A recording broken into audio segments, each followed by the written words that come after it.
తండ్రి అయిన దేవునికి మహిమ కలుగునుగాక. ప్రభువైన యేసుక్రీస్తు నామములో చేరువచ్చిన మీ అందరికీ నా హృదయపూర్వక వందనాలు తెలియజేస్తున్నాను.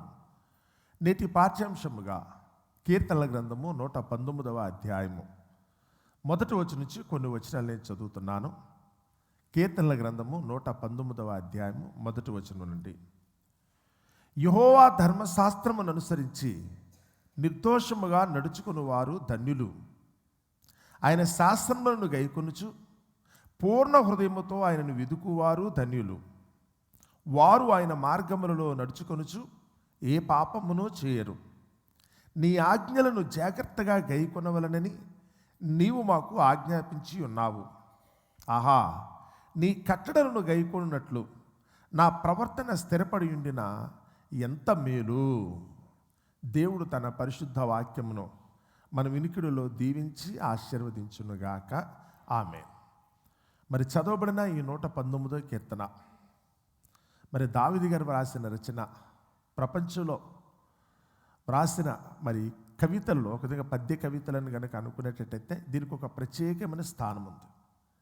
ఇంతకు మించిన ఒక కావ్యాన్ని అయితే కనుక లేకపోతే కనుక ఎలాంటి పద్యాన్ని ఇంకా ప్రపంచంలో ఎవరో రాయలేకపోయారట. హీబ్రూ భాషలో ఉన్న 22 అక్షరాలను ఆయనైతే కనుక వినియోగించుకుంటూ ప్రతి అక్షరానికైతే కనుక ఒక్కొక్క భాగం చొప్పున ఆయనైతే కనుక 8 వచనాలు చొప్పునైతే కనుక ఈ కీర్తన రాశారు. హీబ్రూ భాషలో 22 అక్షరాలు ఉంటాయి.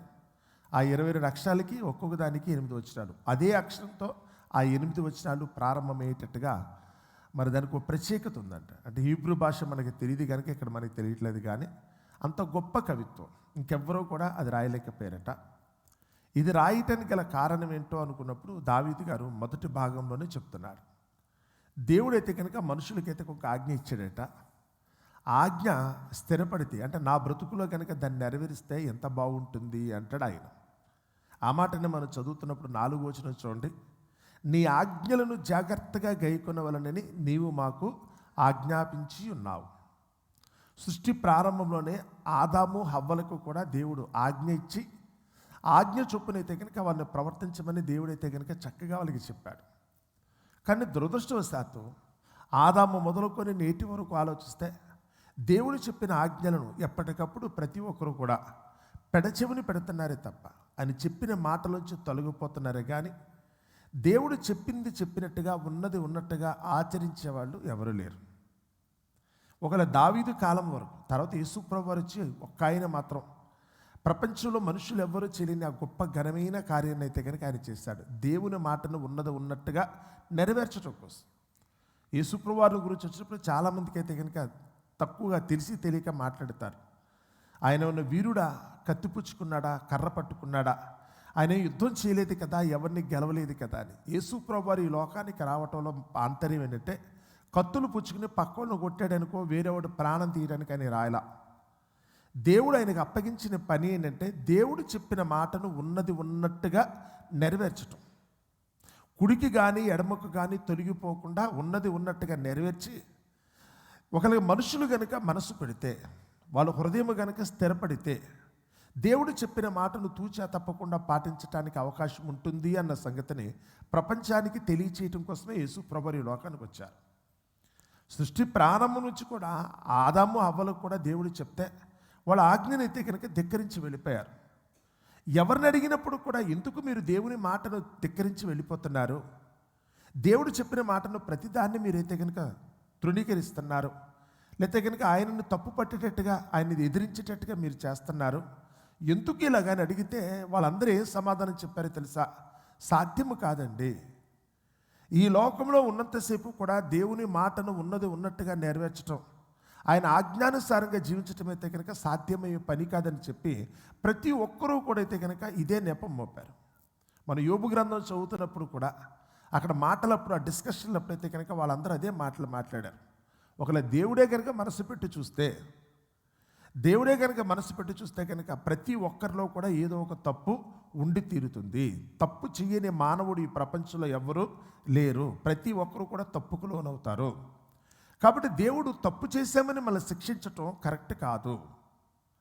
ఆయన ఆజ్ఞను అతిక్రమించామని మనకు శిక్ష వేయటం అది కరెక్ట్ కాదు. దేవుని ఆజ్ఞానుసారంగా జీవించాలనుకుంటే ఈ లోకంలో సాధ్యం కాదు అనే ఒక నిర్ణయానికి మనుషులు వచ్చేస్తారు. ఆ సమయంలోనే యేసుప్రభు అనే కనుక దేవుడు ఈ లోకానికి పంపించి, ఒకవేళ కనుక నిజంగా దేవుని యందు నీకైతే కనుక పరిపూర్ణమైన నమ్మకం ఉంటే, విశ్వాసం ఉంటే, ఆయన మీద ఆధారపడి జీవించడం కనుక నీకు తెలిస్తే, దేవుని ఆజ్ఞను తూచా తప్పకుండా పాటించడం సాధ్యమే. దేవుని ఆజ్ఞని కనుక తూచా తప్పకుండా పాటించడం సాధ్యమే. ఒకవేళ యేసుప్రభుని అయితే కనుక ఒకసారి చూసి మీరు నేర్చుకోండి అన్నట్టుగా ఒక మాదిరిగా ఉండటం కోసం యేసుప్రభుని ఈ లోకానికి పంపించారు. యేసుప్రభు ఈ లోకయాత్రలో మర్మం అదొక్కటేనండి. ఆయన యుద్ధాలు చేయటానికి, లోకంలో అయితే కనుక రక్తపాతం సృష్టించడానికి, లేకపోతే కనుక తోటి వారి ప్రాణాలు తీసేయటానికి యేసుప్రభు ఈ లోకానికి రాలా.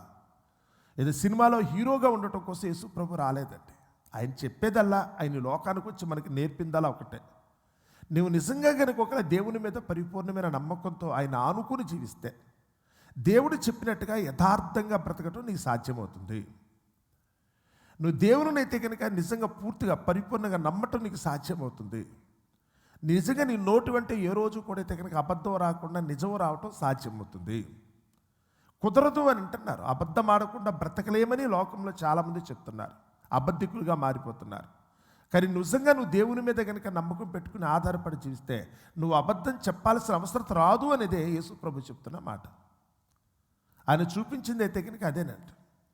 దేవుని ఆజ్ఞ ఎలా ఉంది అనుకున్నప్పుడు ఈయన అంటున్నాడు, నీ ఆజ్ఞలను జాగ్రత్తగా గైకొనవలనని నీవు మాకు ఆజ్ఞాపించి ఉన్నావు.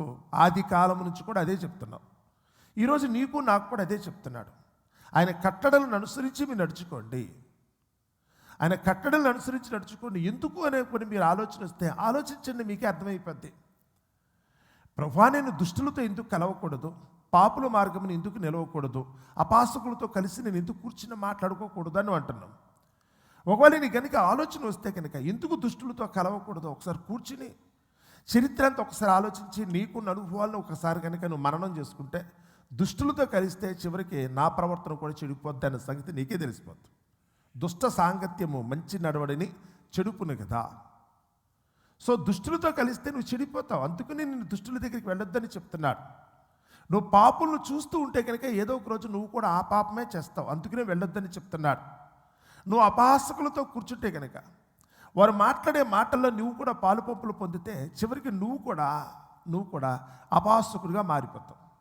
తల్లిని నిందిస్తావు, తండ్రిని నిందిస్తావు, తోబుట్టువులు నిందిస్తావు. చివరికి లోకంలో అందరూ అయిపోయిన తర్వాత దేవుని కూడా నువ్వు అపహాసం చేయటం ప్రారంభిస్తావు. నువ్వు దేవుని కూడా అపహాసం చేయటం ప్రారంభిస్తావు. ఎందుకంటే అపహాస్యం అనుకున్నప్పుడు కామెడీ కదండి. ఈరోజు సర్కాస్టిక్గా మాట్లాడేవాళ్ళు కొంతమంది, సటైరికల్గా మాట్లాడేవాళ్ళు కొంతమంది, చాలామంది లోకంలో అయితే కనుక సరసంతో మాట్లాడేవాళ్ళు కొంతమంది, బూతులతో మాట్లాడేవాళ్ళు కొంతమంది. ఈరోజు అపహాసకుడి దగ్గర కూర్చుంటే కనుక ఇవన్నీ మనకు అలవాటు అయిపోతాయి. వారి దగ్గర కూర్చుని కనుక మీరు సొల్లు మొదలు పెట్టారనుకుంటే తెలియకుండా మీ నోట్లో వచ్చే పదాలు మారిపోతాయి. తద్వారా అయితే కనుక దేవునికే మీరైతే కనుక విరోధంగా మారిపోతారు. కనుక దేవుని చిత్తాన్ని మీరు ఎదిరించే పరిస్థితి వస్తుంది కనుక వద్దు అన్నాడు. అది నీకు అర్థం కావాలనుకుంటే ఒక పని చేయి, దేవుని ధర్మశాస్త్రాన్ని ఒక్కసారి ధ్యానించు. మనిషి యొక్క ఒక విధ ఉనికి ఎలా ప్రారంభమైంది, ఎందుకోసం దేవుడు మనిషిని ఈ లోకానికి పంపించాడు, ఏ బాధ్యతను మనిషికి దేవుడు అప్పగించాడు, లోకంలో ఉన్నంతసేపు కూడా మనిషి ఎలా జీవించాలి, ఏ విధంగా అయితే కనుక దేవుని చిత్తాన్ని అనుసరించి ఆయనని మెప్పించి రేపటి దినాన్న పరలోకానికి ఎలా చేరాలన్న సంగతిని గురించి దేవుడు చక్కగా చెప్పాడు. నువ్వు ఈ ట్రాక్లోంచి బయటపడిపోతున్నావు. దేవుని గురించి మర్చిపోయి ఈరోజు లోకంలోకి వెళ్ళిపోతున్నారు. అందుచేతనే నువ్వు చేయకుండా పొరపాట్లు చేస్తున్నావు. నువ్వు దేవుని ఆజ్ఞని ధిక్కరించటం వల్లనే తెచ్చిపెట్టుకోకుండా నష్టాలన్నీ కూడా తెచ్చిపెట్టుకుంటున్నావు. నువ్వు దేవుని ఆజ్ఞని ధిక్కరించడం వల్ల నువ్వు తెచ్చిపెట్టుకోకుండా నష్టాలు. ఈరోజు నీ కష్టాలకి కన్నీళ్ళు కారణమదే. ఆదామైతే కనుక ఆ రోజు అప్పటి వరకు ఏదైనా వనంలో ఉన్నంతసేపు సంతోషంగా జీవించాడు. కష్టం అంటే తెలియదు, రోగం అంటే తెలియదు, బాధ తెలియదు, మరణం అంటే అసలు నీకు తెలియని పరిస్థితిలో బతికాడు. కానీ ఏ రోజైతే కనుక దేవుని చిత్తాన్ని ఎదిరించాడో ముఖం మీద చెమట కార్చుకుని ఆ పూటకు భోజనం సమకూర్చుకోవాల్సిన దుస్థితిలోకి వెళ్ళిపోయాడు. మహారాజు కొడుకు యువరాజులో బ్రతకాల్సిన ఆదాము చివరికైతే కనుక కూలోడుగా మారిపోవాల్సిన పరిస్థితి వచ్చింది. కారణం ఏంటంటే కనుక నువ్వు ఉండవలసిన విధంగా ఉండలేదు కనుక నిన్ను దేవుడైతే కనుక ఉండవలసిన చోటను ఉంచకుండా తీసి అవతల పడేస్తాడు. నీ ప్రవర్తన బట్టే నీ స్థితి ఆధారపడుతుంది. నువ్వు ఉండవలసిన విధంగా ఉంటే కనుక నీకు చెందవలసినవన్నీ నీకు చెందుతాయి. కానీ నీ క్రమం మారిందనుకుంటే నీ అదృష్టం మారిపోద్ది, ఫేటే మారిపోద్ది. నీ బ్రతుకు మార్చుకుంటే నీ ఫేట్ మారిపోద్ది కదా. ఇదే దేవుడు చెప్తున్నాడు. హవ్వమ్మ దగ్గరికి వచ్చినప్పుడు కూడా హ్యాపీగా ఎంజాయ్ చేసుకుంటూ బ్రతకాల్సింది, ఇష్టమైన పళ్ళు తింటూ తను కోరుకున్న చోట ఏదైనా వనంలో తిరగవలసిన హవ్వమ్మ. అప్పటి వరకు ఆయనకి బాధ అంటే ఆవిడికి తెలియదు, సుఖం తప్ప మరొకటి లేదు ఆవిడికి. అలాంటి హవ్వమ్మ చేయకుండా పని చేసినందుకు కాదు, దేవుని మాటను ధిక్కరించైతే కనుక చేసిన పనిని బట్టి ఆమెకైతే కనుక నొప్పులు ప్రారంభమయ్యాయి కదా. ఒంటినింటిగా రోగాలే. ఏ స్త్రీమూర్తి దగ్గరికి వచ్చినప్పుడు కూడా ఎంత ఆరోగ్యంగా ఉందామని ప్రయత్నించినప్పుడు కూడా వరుస ఒకటి దాని వెంట ఒకటి తెలియకుండానే ఒళ్ళంతా కూడా గుల్లైపోద్ది. ఆడవాళ్ళ దగ్గరికి వచ్చినప్పుడు జరిగే పని శాపం. మీరు దేవుని ఆజ్ఞని ధిక్కరిస్తూ ఉండండి, మీ బ్రతుకులు అయితే కనుక మీ కలిగిన సుఖభోగాలన్నీ కూడా ఒక్కొక్కటిగా పోగొట్టుకుంటూ ఉండండి, అంతే. మీరు ట్రాక్ తప్పే కొలది మీ జబ్బు అయితే కనుక పెరుగుతూ ఉంటుంది, మీ శోధనలు పెరుగుతూ ఉంటాయి, మీ బాధలు పెరుగుతూ ఉంటాయి. అది రాకూడదు అనుకుంటే కనుక ముందు నువ్వు స్థిరపడాలి. దావీదు గారు అయితే కనుక అదే కోరుకుంటున్నారు. అయ్యా, నీ కట్టడలను అనుసరించమని నువ్వు చెప్తున్నావు, నీ ఆజ్ఞానుసారంగా జీవించమని నువ్వు చెప్తున్నావు, కానీ పరిస్థితులు అయితే కనుక విభిన్నంగా ఉన్నాయి. మాకున్న బలహీనతలను బట్టి నేను ఆ పని చేయలేకపోతున్నాను. లోకంలో మాకున్న స్థితిగతులను బట్టి అయితే కనుక ఆ పని చేయలేకపోతున్నాను. నాకు ఆశగా ఉంది. ఎలాంటి ఆశ అంటే కనుక ఆయన అన్నాడు చూడండి, ఆహా, నీ కట్టడలను గైకొనున్నట్లు నా ప్రవర్తన స్థిరపడి ఉండిన ఎంత మేలు. దేవుని కట్టడలను కనుక, ఆయన ఆజ్ఞలు కనుక మనం గొయ్యకొనాలంటే, ఆయన చిత్తానుసారంగా మనం జీవించాలనుకుంటే మన ప్రవర్తన ఏమైండాలంట, స్థిరపడి ఉండాలి. నిన్నున్నట్టు ఈరోజు ఉండలేకుండా, ఈరోజు ఉన్నట్టు మరి రేపు ఉండలేను, రోజుకొకలా ఉంటాననుకుంటే కనుక దేవుని ఆజ్ఞను నెరవేర్చడం కుదరదు. నువ్వు దేవుని చిత్తానుసారంగా నువ్వు జీవించాలనుకుంటే ముందు నీ ప్రవర్తన సెటిల్ అవ్వాలి. నువ్వు దేవుని నుంచి కనుక ఒకరు కనుక ఉన్నది ఉన్నట్టుగా నువ్వు అనుసరించి జీవించాలనుకుంటే కనుక ఇప్పుడు ఒకేలా ఉండాలి. ఎందుకంటే దేవుని దగ్గరికి వచ్చినప్పుడు యేసు ప్రభువుని బట్టి మనకి తెలిసింది ఏంటంటే కనుక ఆయన నిన్న నేడు నిరంతరము కూడా ఒక్కటే రీతిగా ఉన్నాడు. కానీ లోకంలో మానవుల యొక్క బ్రతుకు దగ్గరికి వచ్చినప్పటికల్లా నిన్నట్టు ఈరోజు ఉండరు, ఈరోజు ఉన్నట్టు రేపటి దినాన్ని ఉండరు. ఎందుకంటే మన తల్లిదండ్రులు మనకి నేర్పించింది అదే. వాళ్ళ బ్రతుకు స్థిరంగా లేదు కనుకనే మనం కూడా వాలాటైల్గా ఉన్నాం. అస్థిరమైన బ్రతుకు అంటారు. మన అధికారుల దగ్గరికి వచ్చిన, మన పరిపాలించే పాలకుల దగ్గరికి వచ్చినప్పుడు కూడా ముందు వాళ్ళ బ్రతుకులోనే స్థిరం లేదు. మళ్ళీ ఎవరైతే కనుక ఈరోజు పాలించేవారు ఉన్నారో, రాజకీయవేత్తలు ఉన్నారు కదా, మన పాలించే మంత్రుల్లో, ప్రధానమంత్రుల్లో, ముఖ్యమంత్రుల్లో మీరు ఎవరిని కూర్చోనా పర్వాలేదు, ముందు వాళ్ళకే స్థిరం లేదు. వాళ్ళైతే కనుక ఈరోజు రాజుల స్థానంలో ఉండి ప్రజలందరినీ కూడా సరిగా పాలించాల్సిన పరిస్థితి వాళ్ళది. యథా రాజా తథా ప్రజ అంటారు. మన నాయకులు కనుక స్థిరంగా ఉంటే మనము కూడా అయితే కనుక అలాగే స్థిరంగా ఉండటానికి మనకు ఒక ఆదర్శంగా ఉంటుంది. కానీ మన నాయకులకే స్థిరం లేదు. మొన్న మాట్లాడిన మాట నిన్న మాట్లాడరు, నిన్న మాట్లాడిన మాట ఈరోజు మాట్లాడరు, ఈరోజు మాట్లాడిన మాట ఎప్పుడు మార్చేస్తారో కూడా ఖచ్చితంగా చెప్పలేని అస్థిరమైన బ్రతుకులు వాళ్ళు. మనకి మార్గదర్శకత్వంగా ఉండవలసిన నాయకులు బ్రతుకులే సరిగా లేవు, వాళ్ళ మాటకే స్థిరం లేదు. ఇక చివరికి వచ్చేటప్పటికల్లా మన కన్న తల్లిదండ్రులు ఎవరైతే ఉన్నారో వారే ఈరోజు అయితే కనుక ఒక స్థిరమైన ఆలోచన మనకైతే కనుక ఇవ్వట్లేదు. సందర్భోచితంగా మాట్లాడుతున్నారు. అవును అవునంటూనే కాదనుకునే పరిస్థితి వెళ్ళదు. ఎప్పుడు అవునంటారో ఎప్పుడు కాదంటారో తెలియదు. ఇలాంటి బలహీనమైన పరిస్థితులతో, ఈ బలహీనమైన పరిస్థితిలో మనం బ్రతుకుతున్నాం కనుకనే ఈరోజు దేవుని ఆజ్ఞను ఉన్నట్టుగా నెరవేర్చడం మన వలన కాలేకపోతుంది. దావీదు అయితే కనుక ఇదే చెప్తున్నాడు. మీరు 51వ కీర్తన చదువుతున్నప్పుడు కూడా దావీదు ఒక మాట అంటాడు, అయ్యా, నేను పాపములో పుట్టి పాపములోనే నేను పెరిగాను, నా తల్లి నన్ను గర్భమున ధరించినది మొదలుకొని నా చుట్టూ ఉన్న వాతావరణం అంతా కూడా పాపం. పాపం అంటే కనుక ఒకటే మాట, ఆజ్ఞాతిక్రమమే పాపం. నీ మాటను ఎవడో లెక్క చేయడు. నేను ఉగ్గుపాలన తాగేటప్పటి నుంచి కూడా నేను చూస్తూ ఉన్నాను. మనుషుల ప్రేమ ఎప్పుడు స్థిరం కాదు, మనుషుల మాట ఎప్పుడు కూడా స్థిరం కాదు. ఏ క్షణానికి ఎవరు దేని మీద ఆశపడతారో, దేన్ని అవునంటారో దేన్ని కాదంటారో కూడా తెలియదు. కట్టుకున్న భార్యలు కూడా అయితే కనుక స్థిరంగా కాపురం చేయలేని పరిస్థితిలో ఉన్నారు. రోజుకొకరు అన్నట్టుగా తిరిగేవాళ్ళు మా ప్రపంచంలో ఉన్నారు. ఈరోజు స్నేహితుల దగ్గరికి వస్తే నిన్నున్న స్నేహితులు ఈరోజు ఉండరు, ఈరోజున్న స్నేహితులు రేపు ఉండరు. చేసే వృత్తి దగ్గరికి వచ్చినప్పుడు కూడా రోజుకో వృత్తి, రోజుకో వ్యాపారం, రోజుకొక ఊరు అన్నట్టుగా అయితే కనుక ఈరోజు మనుషులైతే కనుక విచ్చలవిడిగా ఎవరికి స్థిరం లేకుండా బ్రతుకుతున్నారు. ఇలాంటి అస్థిరమైన జీవితాన్ని మేము జీవిస్తున్నాం కనుకనే ఉన్నది ఉన్నట్టుగా నీ మాట నెరవేర్చడం మా వలన కాలేకపోతుంది. అందుకనే ముందు దేవుని ఆజ్ఞని కనుక నెరవేర్చాలనుకుంటే ముందు మన ప్రవర్తన స్థిరపడాలి. దేవుడు నీకు చెప్పేదైతే కనుక ముందు ఒక స్థిరమైన జీవితం నీకు రావాలి. నీకంటే కనుక బలమైన ఒక ఆలోచన అంటూ ఉండాలి. ఏదైనా ఒక నిర్ణయం తీసుకున్నావు అనుకుంటే కనుక, నువ్వు ప్రమాణం చేసావనుకుంటే ఇక ప్రాణం పోయినా కానీ ఆ మాటకు కట్టుబడే పరిస్థితి మీకు రావాలి.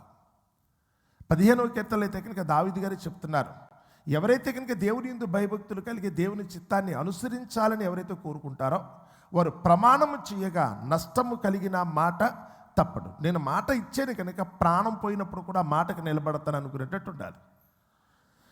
నేను మాట ఇచ్చాను, ఎవరేమనుకున్నా దానివల్ల ఎన్ని నష్టాలైనా రాని, ఎవరు నన్ను తిట్టుకొని ఎవరు నాకు హాని కలిగించాలనుకున్నా నాకున్నది తీసుకెళ్ళిపోయినప్పుడు కూడా ఐ డోంట్ కేర్.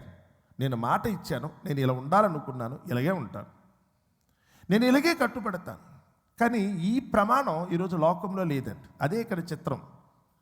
ఈ దుష్టుని ఎందున్న ఈ లోకం దగ్గరికి వస్తే కనుక, అపవాది యొక్క అనుచరులుగా తిరుగుతున్న ఈ మనుషుల దగ్గరికి వస్తే వీళ్ళకి స్థిరం లేరు. నేను ఇంతకుముందే చెప్పాను, మన తల్లిదండ్రులు మొదలుకొని దేశాన్ని పరిపాలించే నాయకుల వరకు ఎవ్వరికి కూడా ఒక నిశ్చితమైన అభిప్రాయం అంటూ లేదు. రోజుకొక స్టేట్మెంట్ ఇస్తారు, రోజుకొకరు పక్షాన ఉంటారు. నిన్న మంచిదన్న వాళ్ళే ఈరోజు దాన్నే తప్పు అంటారు. ఈరోజైతే కనుక ఏదైతే కనుక తప్పు అన్నారో మళ్ళీ రేపటి దినాన దానినే మంచిది అంటారు. ఇదేంటి లోకం యొక్క తీరు ఇలా ఉంది ఈరోజు. గొప్ప వాళ్ళు అనుకున్న నాయకులు అనుకున్న వాళ్ళు కూడా, పెద్దోళ్ళు అనుకున్న వాళ్ళు, గొప్ప చదువులు చదివిన వాళ్ళు, లేకపోతే కనుక అనుభవశాలురు అనుకున్న వాళ్ళు కూడా చివరికైతే కనుక ఇదే చేస్తున్నారు. అందుకని వాళ్ళకి స్థిరము లేదు కనుక వారిని చూసి మనము కూడా అస్థిరంగా బ్రతుకుతున్నాం. మనము కూడా అయితే కనుక అస్థిరులుగా బ్రతుకుతున్నాం. అందుకని అస్థిరులైన వారు ఎవరైతే ఉన్నారో వారిని అయితే కనుక దేవుడైతే కనుక ఎట్టి పరిస్థితిలో కూడా స్వీకరించడం. యాకోబు రాసిన పత్రిక 1వ అధ్యాయం దగ్గరికి వస్తే, వారు అస్థిరమైన మనస్తత్వం కలిగిన వారు కదా, సముద్ర తరంగమును పోలి ఉన్నవారు కదా అంటారు. సముద్రపు ఒడ్డు దగ్గరికి వెళ్తే కనుక పెద్దగా కెరటాలు అయితే కనుక విరుచుకుపడుతూ ఉంటాడు, మీద పడిపోతున్నట్టు దగ్గర వరకు వస్తాయి, వచ్చినట్టే వస్తాయి, మళ్ళీ ఏమీ తెలియనట్టు వెనక్కి వెళ్ళిపోతూ ఉంటాయి. మనుషుల దగ్గరికి వచ్చినప్పుడు కూడా వీళ్ళు కూడా అంటే మాటలు అలాగే చెప్తారు, వాగ్దానాలు అలాగే చేస్తారు. మేము ఏదో చేస్తాం, ఏదో కరి చేస్తాం, పొడి చేస్తాం, ఏమీ ఉండదండి. ఇదంతా కూడా శుష్క వాగ్దానాలు, చెప్పేదొకటి జరిగేదొకటి. మాటకి ఈరోజు ఎవరికి విలువ లేదు. ఈరోజు మాట మీద నిలబడటం కూడా ఎవరికి చేత కావట్లేదు. ప్రమాణాలన్నీ కూడా ఈరోజు అయితే కనుక ఊరికే గాలి కొట్టుకుపోతున్నాయి. పెళ్లి చేసుకున్నప్పుడు భార్యాభర్తలు కూడా అయితే కనుక ప్రమాణాలు చేస్తారు.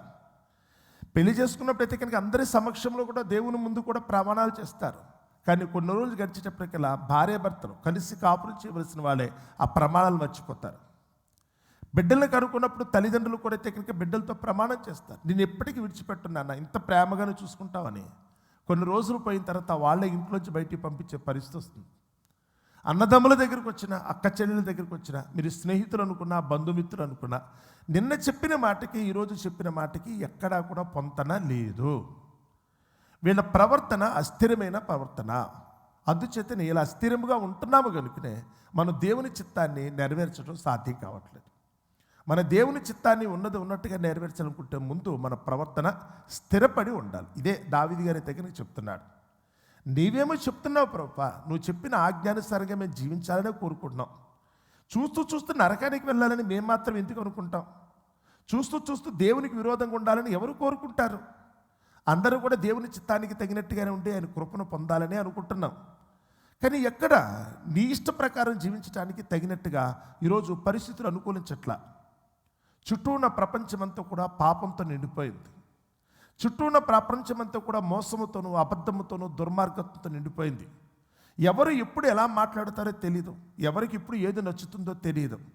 అందుకని ఎప్పుడూ కూడా అయితే కనుక వెనకాలైతే కనుక నా ముందున్న నాయకుడు ఏది చెప్తే కనుక వాడికి జై కొట్టే పరిస్థితి ఉందే తప్ప నాకంటూ ఒక నిశ్చితమైన స్థిరమైన అభిప్రాయం లేకుండా పోతుంది.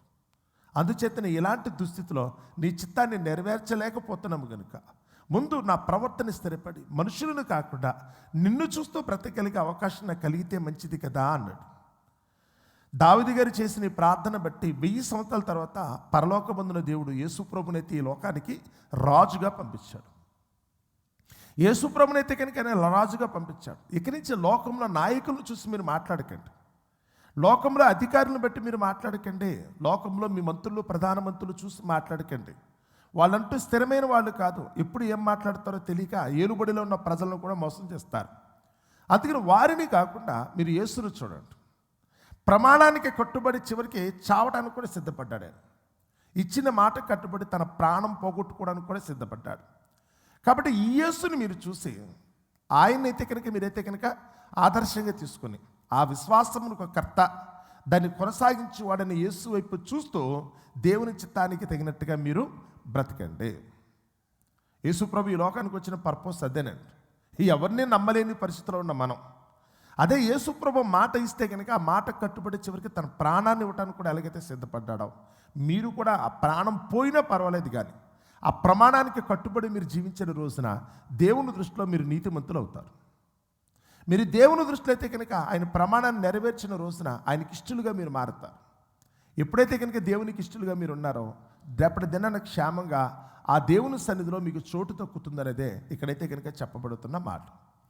నేను ఎవరిని చూసి బ్రతకాలి? మా అమ్మా నాన్న చూస్తే కనుక వాళ్ళు స్థిరమైన వాళ్ళు కాదు, నా భర్త భార్య చూసినా స్థిరమైన వాళ్ళు కాదు. నేను కూర్చున్న మీలో కూడా నా గురువు గారి దగ్గరికి వచ్చిన, స్కూల్లో చెప్పే మాస్టర్ గారి దగ్గరికి వచ్చినప్పుడు కూడా నిమిషంకు ఒక పాఠం చెప్తున్నాడు ఆయన, నిమిషం ఒక స్టేట్మెంటు. ఎవరో స్థిరం కాదు, అన్నీ అబద్ధాలే. ఎక్కడా కూడా మనుషులైతే కనుక ఒకేలా బ్రతకట్లేదు. కానీ లోకంలో ఒకవేళ వీళ్ళందరూ కూడా నన్ను తప్పు త్రోవలో పట్టించే పరిస్థితి వచ్చిన నా రక్షణకు కర్త, నా విశ్వాసమును కర్త అయిన యేసు ప్రభువును చూస్తే నేను ఎప్పుడు కూడా స్థిరముగా ఉంటానన్న నమ్మకం మనకు కలిగేటట్టుగా దేవుడైతే తన కుమారుని ఈ లోకానికి పంపించాడు. కాబట్టి ఆ యేసును చూసిన మనం ఇప్పటికైనా కానీ మన ప్రవర్తనని స్థిరపరచుకొని అస్థిరమైన బ్రతుకు కాకుండా స్థిరమైన జీవితం జీవించాలి. నీకంటూ ఒక క్యారెక్టర్ ఉండాలి, నీకంటూ ఒక నిబద్ధత ఉండాలి. ఏ పని చేసినప్పుడు కూడా ఆ పనులు అయితే కనుక నేను ఇలాగే ఉంటాననుకున్న నీకు ఒక బ్రాండ్ రావాలి. అది ఎవరిని బట్టి అంటే కనుక అది ప్రభు అయిన యేసుక్రీస్తుని బట్టి అయితే కనుక ఇది సాధ్యమవుతుందని దేవుని వాక్యం చెప్తుంది. కాబట్టి ఇప్పటికైనా కానీ మనం నేర్చుకున్న దాన్ని బట్టి, మనం చూస్తున్న దాన్ని బట్టి లోకంలో మనుషులు అయితే కనుక ఆదర్శంగా తీసుకోకుండా వారు ఎంతటి వారైనప్పుడు కూడా అస్థిరులు అన్న సంగతిని గుర్తెరిగి వారిని బట్టి కాకుండా స్థిరమైన దేవుని బట్టి, శాశ్వత కాలం ఉండే దేవుని బట్టి మనమందరం కూడా మన బ్రతుకుని స్థిరపరచుకొని మనమందరం కూడా సంతోషంగా జీవించడానికి ప్రయత్నిద్దాం. రేపటిదైనా క్షేమంగా పరలోకానికి చేరుకుందాం. అట్టి కృప దేవుడు మనందరికీ దయచేయునుగాక. ఆమేన్.